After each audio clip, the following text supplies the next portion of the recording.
अस्सलाम वालेकुम dear students, आप देख रहे हैं सैयद अली एकेडमी और हाजिर हैं हम लोग क्लास 11 बायोलॉजी के चैप्टर अ सेल्यूलर लाइफ के साथ में। आज की इस वीडियो के अंदर हम वायरस की डिस्कवरी और उसके स्ट्रक्चर का जिक्र करने वाले हैं। अगर वायरस के लफ्ज़ की बात करते हैं तो वायरस का जो लफ्ज़ है वो लैटिन लफ्ज़ से आया है। लैटिन लफ्ज़ जिसका मतलब होता है पॉइजन या फिर सिलाइमी लिक्विड। सिलाइमी लिक्विड का मतलब चिपचिपा सा लिक्विड। तो वाटर लैटिन लफ्ज़ से निकला हुआ वर्ड है। अगर हम डिस्कस करें कि वायरस किस तरह से डिस्कवर हुए, तो इस सब चीज़ का आगाज़ जो है एक बीमारी के साथ हुआ। एक बीमारी जिसका नाम था टीएमडी। टीएमडी एक ऐसी बीमारी थी जिसके अंदर टोबैको प्लांट के जो लीफ थे उनके ऊपर निशान आ रहे थे, दाग आ रहे थे। टोबैको प्लांट के जो लीव्स हैं उन्हें इस्तेमाल किया जाता है सिगरेट के अंदर।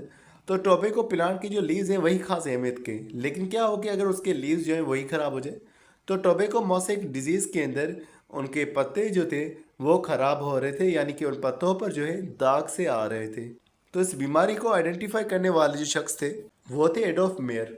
लेकिन ये पता नहीं चल रहा था कि बीमारी किस वजह से, कौन सी चीज़ है जो इस बीमारी को काज कर रही है। फिर 1884 के अंदर लुइस पास्चर जो कि एक बहुत बड़े पैथोलॉजिस्ट थे, उनके एक असिस्टेंट चार्ल्स चैम्बरलेन एक फिल्टरिंग मशीन जो है ईजाद करते हैं जिसका नाम पोर्सेलिन वाटर फिल्टर रखा। दूसरा इसे चैम्बरलेन पॉस्चर फिल्टर भी कहा जाता है। इसके अंदर सुराख मौजूद थे और सुराख इतने छोटे थे जो कि बैक्टीरिया को भी गुजरने नहीं देते थे। उनकी साइज़ 0.1 माइक्रोमीटर मौजूद थी।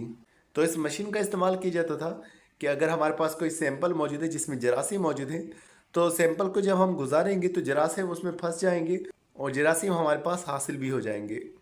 तो इसके बैक्टीरिया के मुकाबले में छोटे से सुराख थे। बैक्टीरिया के जो सेल होते हैं वो 0.2 माइक्रोमीटर से बड़े होते हैं और इसकी साइज जो थी 0.1 माइक्रोमीटर की थी।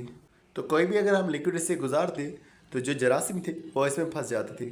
लेकिन टोबैको मोसेक डिजीज़, उसकी जो पत्ते जो थे उनका जूस बना करके जब इसमें से गुजारा गया और फिर प्लांट्स को दिया गया, तब भी ये बीमारी जो है वो काज हुई। तो चैम्बरलेन फिल्टर का इस्तेमाल करते हुए डिमेट्री आयोन्स्काय थे जिन्होंने उनका जो लीफ एक्सट्रैक्ट था, लीफ का जूस जो था, उसे इस फिल्टर में से गुजारा। और उन्होंने ये रिसर्च 1892 के अंदर की थी। अपने इस रिसर्च के दौरान उन्होंने ये फाइंड आउट किया कि जब हमने इसको फिल्टर में से भी गुजार लिया, यानी हमने बैक्टीरिया को भी रोक लिया, उसके बाद भी बैक्टीरिया के जाने के बाद भी वो प्लांट में फिल्टर जो था डिजीजेस काज कर रहा था। तो इससे ये मालूम पड़ा कि जो फिल्ट्रेट हमारे पास आया है, लाजिम बात है इसके अंदर कुछ ऐसे पार्टिकल्स हो सकते हैं जो बैक्टीरिया से छोटे हैं। तो इस तरह से सबसे पहला जो वायरस की डिस्कवरी का क्रेडिट जाता है वो डिमेट्री आयोन्स्काय को जाता है कि इन्होंने सबसे पहले बताया कि वायरसेस कुछ ऐसे जानदार हैं जो कि बैक्टीरिया से भी छोटे होते हैं। कुछ सालों के बाद एक और साइंटिस्ट आते जिनका नाम था मार्टिनियस बेजेनिक। इन्होंने भी टोबैको मोसेक डिजीज़ के काज के हवाले से रिसर्च की। इन्होंने बताया कि जो ये बीमारी काज कर रहा था ये कंटेजियस लिविंग फ्लूइड था। कंटेजियस का मतलब कि एक से वो दूसरे में लग सकता था, और दूसरा इनको फिल्टरेबल एजेंट्स भी कहा गया क्योंकि फिल्टर होने के बाद भी ये जो थे आगे जाकर की बीमारी काज कर रहे थे। बाद में इनका जो नाम पड़ा था वो वायरस का नाम पड़ा था। ये तमाम बातें तब की हैं जब इलेक्ट्रॉन माइक्रोस्कोप मौजूद नहीं था। जैसे ही हमारे पास इलेक्ट्रॉन माइक्रोस्कोप आया तो हमें वायरस के बारे में जानकारी हासिल हुई, मज़ीद उसका स्ट्रक्चर वगैरह हमें समझने में और आसानी हुई। तो ये तो शुरू की कहानी थी कि वायरस किस तरह से हमारे पास जो है वो पहले पहले ज़ाहिर हुआ, वो बस फिल्टर के अंदर हमारे पास ज़ाहिर हुआ था। फिर 1935 के अंदर WM स्टैनली आते हैं और वो जो इन्फेक्शियस पार्टिकल था उसे पहली दफ़ा क्रिस्टलाइज करते हैं, मतलब कि उस पार्टिकल्स के सब्सटेंसेस को आइसोलेट करते हैं, और इस तरह से टोबैको मोसेक वायरस जो है वो दुनिया के सामने आता है। इलेक्ट्रॉन माइक्रोस्कोप से हमें वायरसेस के बारे में और जानकारी मिली और वायरसेस डिस्कवर हुए। अब वायरसेस की एक पूरी नई जो है वो ब्रांच मौजूद है, उसे वायरोलॉजी कहा जाता है, जिसमें वायरसेस को डिस्कस किया जाता है। अब वायरसेस के बारे में बात बयान की जा रही है कि वायरसेस के अलग अलग शेप होते हैं। वायरस स्फेरिकल भी होते हैं, वायरस हेलिकल भी होते हैं, वायरस फिलामेंटिनियस भी हो सकते हैं। वायरसेस के ऊपर कवर भी मौजूद हो सकता है जिसे हम इनवेलप कह रहे होते हैं, जो कि उसके प्रोटीन के कवर के ऊपर भी एक दूसरी लेयर होगी, या फिर वो नॉन इनवेलप भी हो सकती है, यानी कि प्रोटीन के ऊपर कोई दूसरी लेयर मौजूद नहीं होगी और उनके अंदर जो है न्यूक्लिक एसिड यानी कि DNA या RNA मौजूद हो सकता है। उसके अलावा वायरसेस जो हैं वो इकोसोहेड्रल भी हो सकते हैं। इकोसोहेड्रल का मतलब है कि वायरस का जो प्रोटीन कवर होगा, जो कैप्सिड होगा, वो कुछ टुकड़ों का बना होगा जिन्हें कैप्सोमर्स कहेंगे, और वो कैप्सोमर्स की तादाद जो होगी वो 20 के करीब तादाद होगी। तो 20 ट्राइंगल्स के जैसे कैप्सोमर्स इसमें मौजूद होंगे। कुछ कॉम्प्लेक्स भी होंगे जिनमें हेड टेल वाला हिस्सा भी मौजूद होगा। उसके अलावा जो इन्वेलप्ड वायरसेस हैं जिनके पास इन्वेलप पाई जा रही है, वो इन्वेलप जो है वो लिपिड की बनी हुई लेयर होती है। ये कोविड वाले वायरस के पास मौजूद है, इन्फ्लुएंजा वायरस के पास मौजूद है, हेपेटाइटिस बी सी के पास मौजूद है और इबोला वायरस के पास भी मौजूद है। और नॉन इन्वेलप्ड जिनके पास लिपिड की कोई कवरिंग वगैरह मौजूद नहीं होगी। जो नॉन इन्वेलप्ड वायरसेस होते हैं वो इन्वायरमेंट को ज़्यादा सर्वाइव कर पाते हैं, वो ड्राई आउट होने से बच जाते हैं, हीट को भी टॉलरेट कर पाते हैं। इसके अंदर कुछ हमारे पास एग्जांपल्स आ जाएंगे, जैसे कोर्स वायरस हो गए, राइनो वायरसेस हो गए या पोलियो वायरसेस हो गए। अब फिलामेंटिनिस वायरसेस जो होंगे वो हमें लंबे से एलोंगेटेड रॉड शेप के नज़र आएंगे और मुख्तलिफ बीमारियाँ काज कर सकते हैं, जैसे कि टोबैको मोसिक वायरस है, ये रॉड शेप का लंबा सा वायरस होता है। और हेड और टेल वाले जो वायरसेस हैं, जो कॉम्प्लेक्स शेप वाले वायरसेस हैं, इनके अंदर बैक्टीरियोफेजेस आ जाते हैं जो कि बैक्टीरिया को नुकसान पहुंचाने वाले वायरसेस होते हैं। तो ये हमारे पास स्फेरिकल वायरस, ये हमारे पास टेडपोल शेप का वायरस जो है कॉम्प्लेक्स शेप वाला वायरस हो गया। ये हमारे पास फिलामेंटिनिस रॉड शेप वायरस जो है हेलिकल शेप का वायरस हो गया। और ये हमारे पास पॉलीहेड्रल हो गया। अब इसके अंदर जो ट्राइंगल्स मौजूद हैं वो अगर 20 के करीब मौजूद होते तो इसे इकोसोहेड्रल जो है वो कहा जाता। तो पॉलीहेड्रल वही होगा जिसमें बहुत सारे कैप्सोमर्स मौजूद होंगे। तो वायरस की अगर हम जनरल स्ट्रक्चर की बात करेंगे तो वही बातें तकरीबन सेम जो है रिपीट की जा रही है।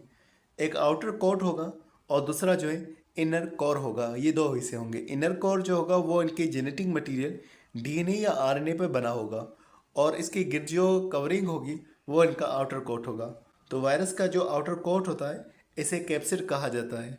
कुछ वायरसेस के अंदर जो इन्वेलप्ड वायरसेस होंगे उनमें कैप्सिड के ऊपर एक दूसरी लिपिड की बनी हुई इन्वेलप भी मौजूद होगी। अगर कैप्सिड कुछ टुकड़ों का बना होगा तो उन्हें कैप्सोमर्स कहा जाएगा। ये सारे टुकड़े एक जैसे नज़र आ रहे होंगे, आइडेंटिकल जो है यूनिट्स हमें नज़र आ रहे होंगे।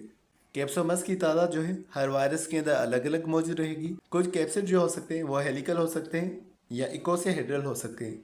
इकोसाहेड्रल के अंदर कैप्सोमर्स की जो तादाद होगी वो 20 होगी, हमारे पास 20 ट्राइंगल्स होंगे। ये कैप्सोमर्स आपस में जुड़ करके स्फेरिकल शेप भी बना सकते हैं या ज़्यादा वाला स्ट्रक्चर तो वैसे ही पॉलीहेड्रॉन कहा जाएगा। उसके अलावा कैप्सोमर्स जो हैं वो एक दूसरे के साथ में इस तरह से अरेंज होकर के हेलिकल शेप का एक रॉड शेप का स्ट्रक्चर भी वायरस में बना सकते हैं। तो अगर कैप्सिड के बाहर कोई दूसरी लेयर मौजूद है, मिसाल लिपोप्रोटीन की लेयर मौजूद है, तो ये वायरस का जो है इन्वेलप बनाती है।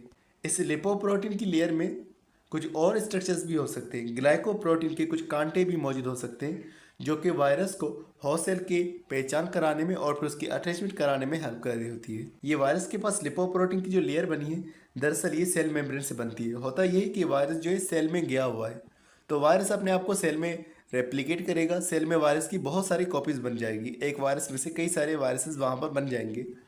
अब वायरस जो है अपना प्रोटीन का कवर भी बना लेगा। अब वायरस जब सेल को लीव कर रहा होगा तो वो सेल मेम्ब्रेन का टुकड़ा जो है अपने साथ लेकर के चला जाएगा, सेल मेम्ब्रेन की कवरिंग अपने साथ लेकर के चला जाएगा। इसी तरह से वो सेल मेम्ब्रेन में से अपनी जो है इन्वेलप बना रहा होगा। यहाँ पर देख रही है हमारे पास वायरस मौजूद है। अब वायरस सेल को लीव करेगा तो ये एक मेम्ब्रेन बना रहा है जो कि दरअसल सेल मेम्ब्रेन का ही टुकड़ा अपने साथ खींच के जा रहा है। इसके ऊपर कांटे भी नज़र आ रहे हैं जो कि ग्लाइकोप्रोटीन के बने हुए कांटे होंगे जो कि वायरस को जुड़ने में हेल्प कर रहे होते हैं। यहाँ पर आप देख रहे हैं कि वायरस जो है इस ग्लाइकोप्रोटीन के कांटों के जरिए से सेल के साथ में अटैच हो रहा है। मज़े लिखा हुआ है कि वायरस के पास कोई प्रोटीन भी होंगी जो कि उन्होंने खुद से बनाए होंगे अपने डीएनए की मदद से। लाजिम बात है वो प्रोटीन का कवर जो है अपने डीएनए में से ही बना रहा होता है होस्ट सेल के अंदर। इनर कोर की अगर हम बात करेंगे तो वायरस का अंदर का हिस्सा जो होगा वो जीनोम कहलवाएगा। हमारे अंदर भी जो हमारा डीएनए, टोटल डीएनए हमारा जितना भी है वो हमारा जीनोम कहलवाता है। जीनोम मतलब कि total genetic material of living organism. तो वायरस के अंदर जितना भी जेनेटिक मटेरियल है जो कि डीएनए या उसका आरएनए मौजूद हो सकता है।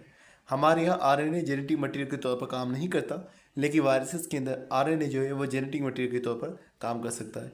अब ये जो डीएनए या आरएनए मौजूद है ये सिंगल स्टैंडर्ड भी हो सकता है या डबल स्टैंडर्ड भी हो सकता है, मतलब कि एक धागे वाला भी हो सकता है या दो धागों वाला भी हो सकता है।